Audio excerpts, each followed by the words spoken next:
जय श्री कृष्ण। राधे राधे। आप सभी का स्वागत है हमारे चैनल में। दोस्तों, सनातन धर्म में संतान को भगवान का आशीर्वाद माना गया है, लेकिन अक्सर आपने यह कहते हुए सुना होगा कि बेटा तो भाग्य से होता है। क्या सच में बेटा भाग्य से ही होता है? क्या इसके पीछे कोई धार्मिक रहस्य छुपा है? आज हम आपको शास्त्रों में बताए गए उस रहस्य के बारे में बताएंगे, जिसे सुनकर आप हैरान रह जाएंगे। दोस्तों, हमारे धर्म ग्रंथों में बताया गया है कि हर संतान का जन्म केवल शरीर से नहीं होता, बल्कि उसके पीछे कर्म और भाग्य का गहरा संबंध होता है। गरुड़ पुराण और कई अन्य ग्रंथों में कहा गया है कि संतान का जन्म मनुष्य के पिछले जन्मों के कर्मों का परिणाम होता है। कहा जाता है कि जब किसी मनुष्य ने अपने पिछले जन्मों में अच्छे कर्म किए होते हैं, धर्म का पालन किया होता है, माता पिता की सेवा की होती है और गरीबों की मदद की होती है, तो भगवान उस व्यक्ति को अच्छे भाग्य का फल देते हैं। उसी फल के रूप में उसे अच्छी संतान की प्राप्ति होती है। लेकिन दोस्तों, यह एक बहुत ज़रूरी बात समझना भी ज़रूरी है। शास्त्रों में यह भी कहा गया है कि बेटा और बेटी दोनों ही भगवान का समान आशीर्वाद है। आज के समय में कोई लोग बेटा और बेटी को फर्क करते हैं, लेकिन धर्म ऐसा बिल्कुल नहीं सिखाता। मनुस्मृति और महाभारत में कहा गया है कि जहाँ नारी का सम्मान होता है, वहाँ देवताओं का वास होता है। इसलिए बेटी भी उतनी ही भाग्य से होती है जितना बेटा।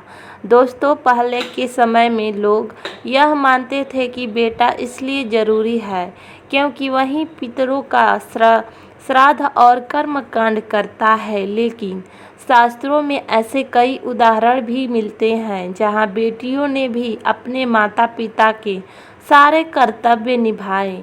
इसलिए यह कहना है कि केवल बेटा ही भाग्य से होता है, पूरी तरह सही नहीं है। असल में संतान का जन्म भगवान की इच्छा और मनुष्य के कर्मों का फल होता है।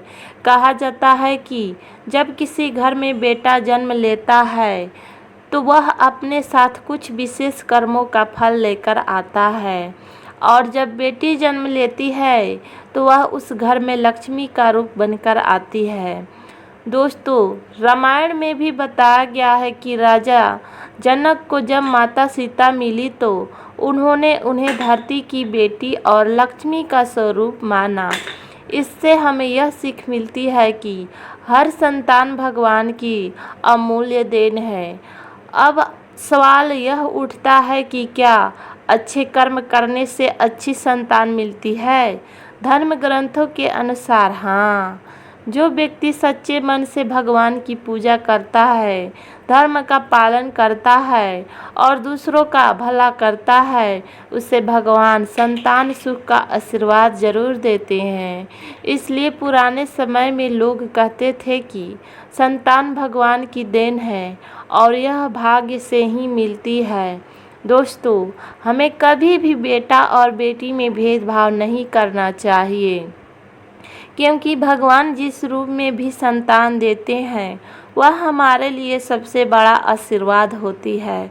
इसलिए हमें अपनी संतान को अच्छे संस्कार देने चाहिए और उन्हें धर्म और अच्छे कर्मों की राह पर चलाना चाहिए, क्योंकि वही संतान आगे चलकर माता पिता का नाम रोशन करती है।